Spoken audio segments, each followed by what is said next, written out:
करे, चाहे अपने स्वरूप का अर्जन करे, चाहे किसी भी शक्ति का और प्रदर्शन करके अपने आप को अहम और अहंकार का कारण माने, तो वो सद्गुरु का अंश नहीं हो सकता।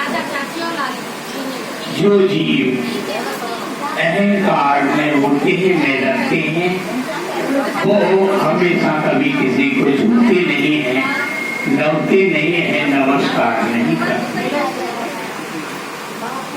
जो हमेशा जीव ऐसा भाव रखते हैं अपना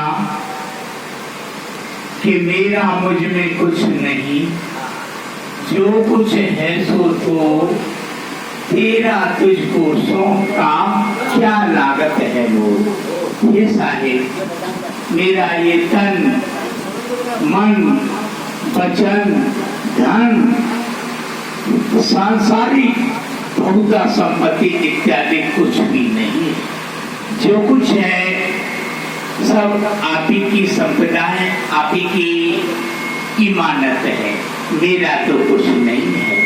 मैं अपने को प्राथमिकता नहीं दे सकता। तो हमेशा जो नवते हैं, जिनकी हम दर में नम्रता होती है, स्थिरता होती है, विनम्रता होती है, वही साहब के भक्त हो सकते हैं, साहब के हंस हो सकते हैं, वही सतलोक अमर लोग सचखंड के अधिकारी होते हैं। ये अहंकार का प्रतीक है। हम अभी आज आपके समक्ष सैयद साहब की पूजा की है। सैयद साहब का स्थान ये पाषाण पुरुष है। इससे हम नारियल को स्पर्शन करके टच करके हम उसको मोड़ देते हैं। तो मोड़ने का लक्ष्य क्या है, तात्पर्य क्या है, कारण क्या है? जो इस तरह से अहम में खड़ा रहता है वो ऐसे हो जाता है तो अहम उसका नहीं रहता, वह साहब की शरणागत हो जाता है, अपने जीवन को धन्य करके। जो हमेशा अपने भाइयों से, माता पिता से, सांसारिक रिश्तेदारों से और किसी भी कारण वो अपने में रखता है, ठमक रखता है, ठुमका रखता है, वो सद्गुरु की भक्ति का लाभ नहीं कर सकता। ये नारियल चढ़ाने का अभिप्राय लक्ष्य है, कारण अभी ये तुनका आपके हाथों में दिया गया है, थमा गया है। ये तुनका क्या है? इसको मकारत्रय कहा गया है। मकारत्रय क्या है? ये संस्कृत का शब्द है।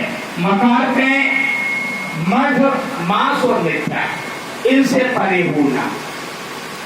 जो जीव इनका सेवन करता है, मद और मांस और मिथ्या झूठ बोलता है, वो सद्गुरु की भक्ति नहीं कर सकता, साहब को कभी नहीं पा सकता। क्योंकि कहा है साच बराबर तप नहीं, झूठ बराबर पाप। झूठ बोलना महापाप का पाप है। साच बराबर तप नहीं, झूठ बराबर पाप। ताके हृदय साच है, ताके हृदय प्रभु। तो ये तुनका क्या है? ये मकात है, मत बात में का तिरस्कार कर देना, प्राण दे देना, पृथक कर देना, रहित कर देना, जिससे हम उससे रहित हो जाए। तुनका का लक्ष्य क्या है? ये सांसारिक त्रिगुण आत्मिक माया है, इसका ज्ञान है।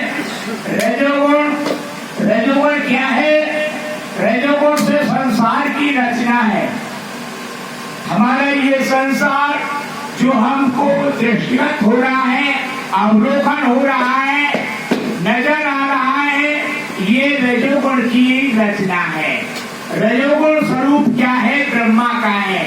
ये संसार की उत्पत्ति का कारण है। रजोगुण भी क्या है? सतोगुण। सतोगुण क्या है? सतोगुण है विष्णु का स्वरूप, संसार का लालन पालन करना। लालन पालन करना। फिर क्या है? तमोगुण। तमोगुण क्या है? वो शंकर का स्वरूप है। तमोगुण स्वरूप है। रजोगुण ब्रह्मा, तमोगुण शंकर, सतोगुणी हर होई। कहे कबीर राम राम रहिए, हिंदू तो ना कोई। ना हिंदू है, ना मुसलमान है, ना ब्राह्मण है, ना वैश्य है, ना शूद्र है, केवल जीव आत्मा है, केवल इंसान है, मानव। तो साहब ने ये लक्ष्य बताया। जब त्रिगुणात्मक संसार में ये माया का विस्तारित होता है, विशाल रूप होता है, निश्चित परिवार होता है, तब शंकर इसको नियंत्रण करते हैं, संहार करते हैं। पापाचार दुराचार की सीमा आधार स्तर बढ़ जाता है, तब हर तरह के